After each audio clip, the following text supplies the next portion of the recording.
Question 3A. Summarize 6 grounds for disqualification of directors.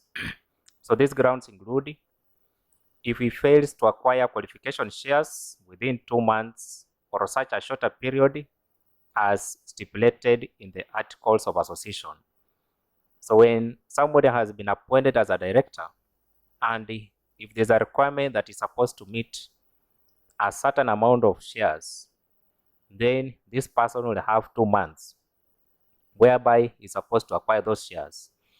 And in case there's a different shorter period in the articles, let's say 1 month, then this particular person should acquire those particular shares in 1 month. So failure to acquire the shares, it means the person has lost that position as a director. Then he is declared bankrupt or enters into a scheme of arrangement with the creditors to compound his debts. So if the director has been declared bankrupt, it means he has lost contractual capacity. So when somebody loses contractual capacity, he is not allowed under the Act to hold a position as a director of the company. Then he is declared insane by a court of competent jurisdiction.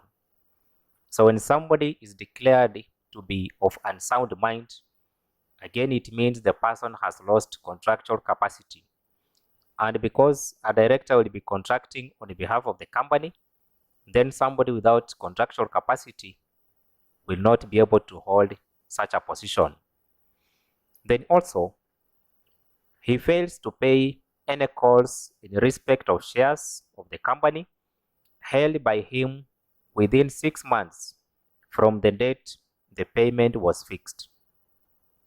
When a company issues shares, the directors are the one who make calls for the shareholders to pay for them. So being a director, you are supposed to have also paid for those particular shares. So if a director fails to pay for the shares within 6 months, then that will mean the director is going to lose that position as a director. Then, having been appointed a director by virtue of holding a certain office or employment in the company, he ceases to hold the office or employment in the company.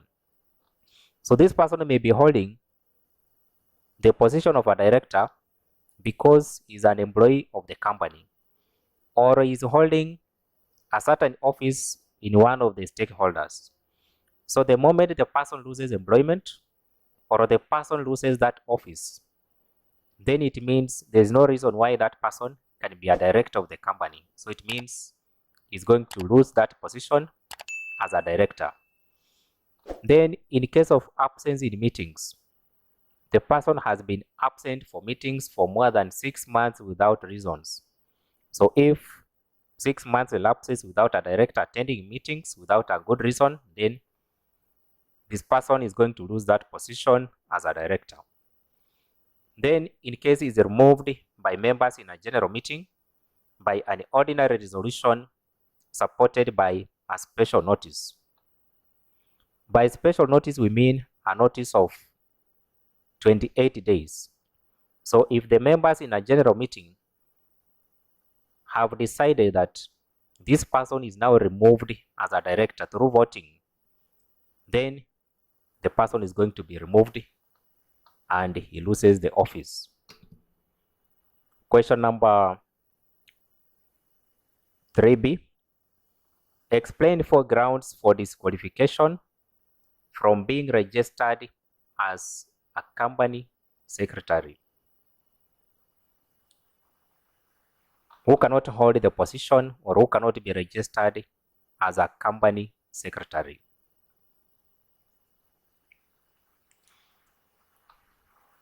These include a bankrupt person.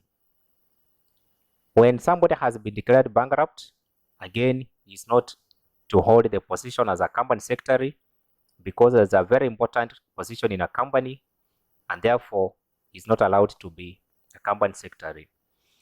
Then in case of an insane person, somebody who is of unsound mind by virtue of losing contractual capacity will not be allowed to be a company secretary. Then also, a person convicted of fraud by a competent court. When somebody has been taken to court because of fraud and has been found guilty, that person cannot hold the position of a company secretary. So it means the person will also not be allowed to be in that position. Then anybody below 18 years is not allowed to hold a position of a company secretary. So for somebody to be registered, then it must be 18 years and above. Question 3C. Outline 5 rights of auditors under the Companies Act which relate to companies meetings. So these are rights of the auditor concerning the company's meetings. One of the rights is that right to receive notices and other communications sent to members. So anytime the company sends a notice to members of the company to attend a general meeting, that same notice must also be sent to the auditor. So the auditor has a right to receive that notice, just like any other member of the company has a right to receive the notice. Then, right to attend general meetings of the company. So whenever a company holds a general meeting, then the auditor has a right to attend. Because he has been given a notice, so has a right to attend the general meeting. Then right to a copy of notice intended to pass a resolution of removing him from office or appoint another auditor.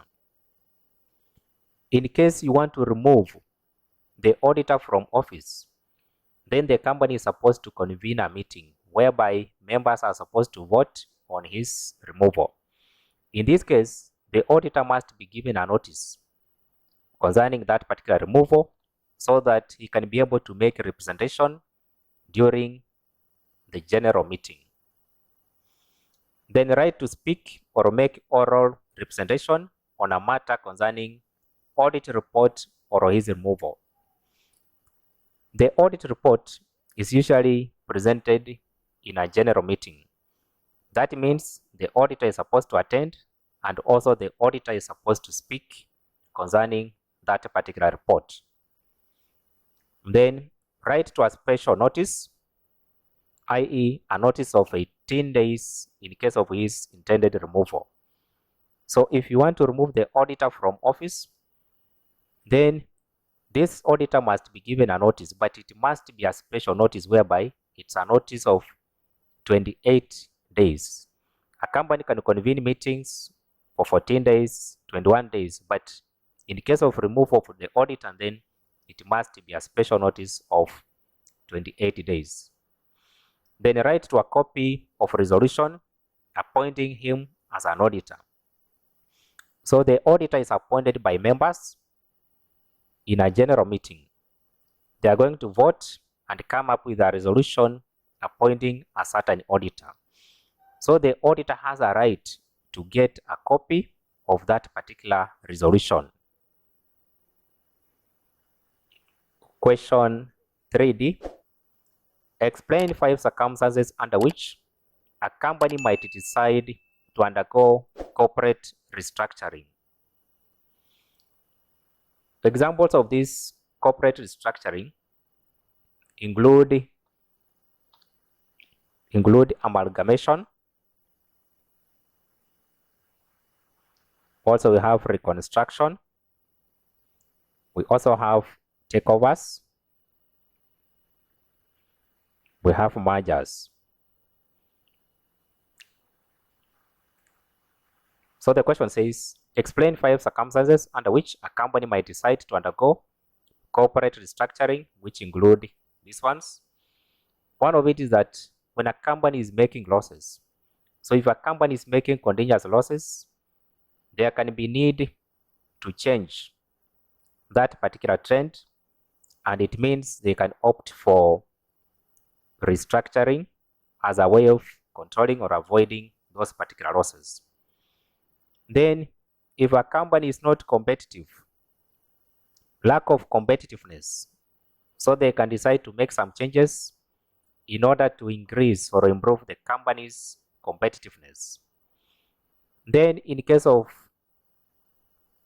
reduction in sales, the sales of the company have gone too low, so there's need also to change that particular trend, then they can opt for restructuring.